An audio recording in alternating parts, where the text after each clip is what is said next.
Hello friends, welcome back to my YouTube channel. Imagine this. You're flying thousands of feet above the ocean. The hum of the engines is steady, the sky is dark, and everything feels routine. But within a few hours, your life will change forever. You'll crash into the sea, wash up on a deserted island, and face years of isolation with nothing but your instincts to guide you. This is Castaway 2000, one of the most powerful survival dramas ever made, starring Tom Hanks as Chuck Noland, a man whose obsession with time and efficiency is shattered when he's thrown into a world where none of that matters. Today, I'll take you through this movie scene by scene, breaking down every struggle, every triumph, and every heartbreaking moment. We open in Russia, where Chuck works as a systems engineer for FedEx. He's the kind of man who lives by the clock. We live or die by the clock, he says. Packages must move on time, planes must not delay, and employees must follow every second with precision. At work, Chuck is confident, commanding, and strict. But at home, he's softer, more human. He has a girlfriend, Kelly, who loves him deeply. Their relationship is real, but Chuck's endless traveling and obsession with work often come in the way. At Christmas, we see a tender moment. Kelly gives Chuck a small gift, a pocket watch with her photograph inside. It's a symbol of love, and Chuck treasures it. Neither of them knows it yet, but this little object will become his anchor in the years to come. That night, they celebrate with family, laughing and sharing warm moments. But soon duty calls. A FedEx emergency assignment requires Chuck to fly across the Pacific. Kelly drives him to the airport. Their goodbye is filled with affection, a deep kiss, and promises to see each other soon. Kelly whispers, "I'll be right here when you get back." It's heartbreaking because neither of them realizes that this is the last time they'll see each other like this. On board the cargo plane, everything feels routine at first. Chuck chats with the crew, checks packages, and works casually. The plane soars into the dark night sky, the hum of engines steady. But then, turbulence. At first it's mild, nothing unusual. The crew doesn't worry. But then, alarms flare.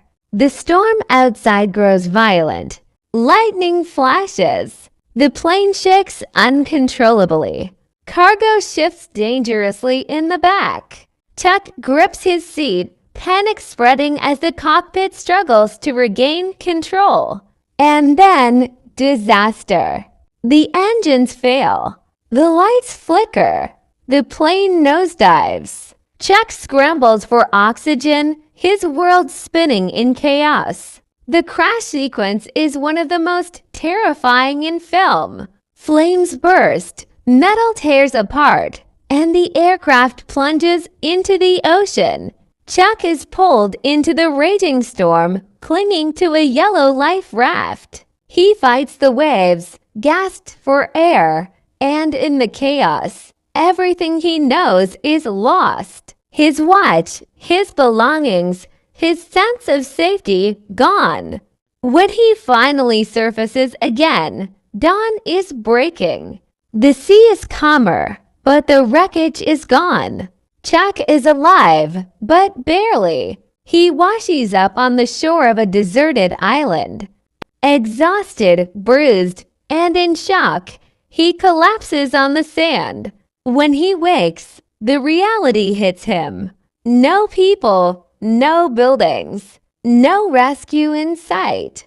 Just an endless ocean on one side and dense jungle on the other. He shouts for help, but the only answer is silence. The first day is chaos. Chuck tries to signal passing planes with the raft's light, but nothing works. He explores the island, searching for food and water, but everything is alien.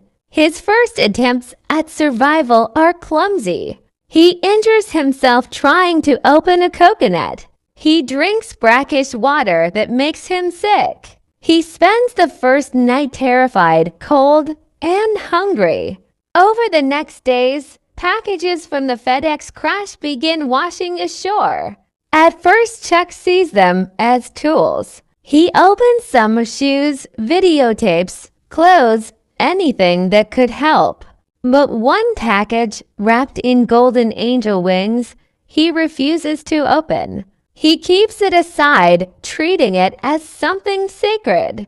This mysterious box becomes a symbol of hope, something to protect, something that connects him to the world he lost. His biggest challenge soon becomes fire. Without it, he's cold, he can't cook food, and predators lurk nearby.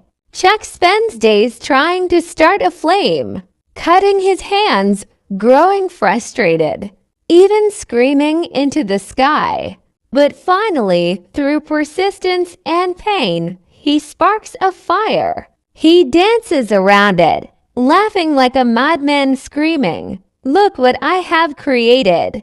It's one of the first small victories of his survival. As the days turn into weeks, loneliness begins to break him.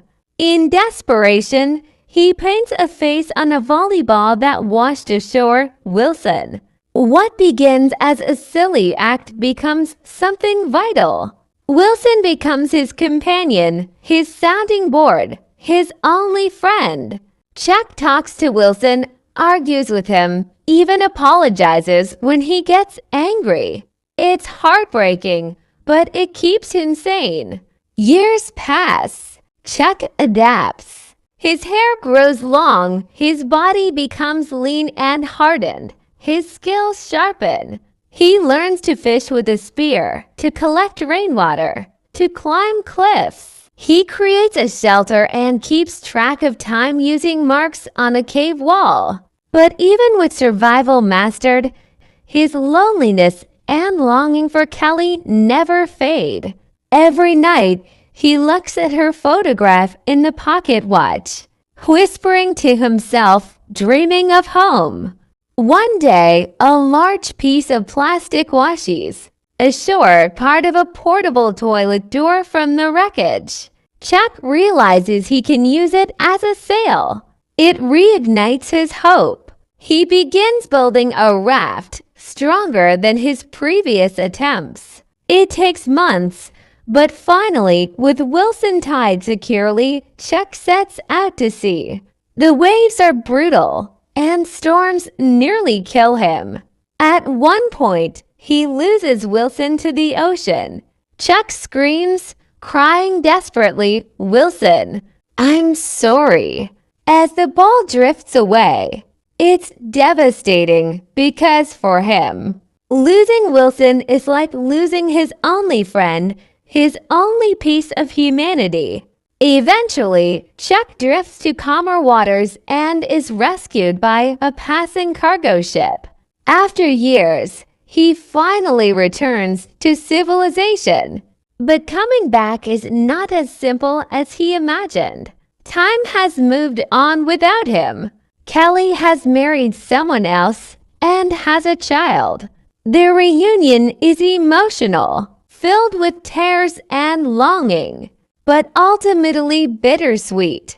Kelly still loves him, but their lives have changed. Chuck realizes he can't reclaim the past. In the final scenes, Chuck stands at a crossroads, literally. He delivers the unopened package, the one with angel wings, to its address. The person isn't home, so he leaves it with a note. "This package saved my life. Thank you." Driving away, he finds himself at a remote crossroad, unsure of where to go. The camera lingers as he looks in each direction, and in the distance, a woman drives by, the same woman connected to the package. Chuck smiles faintly, as if fate is guiding him again.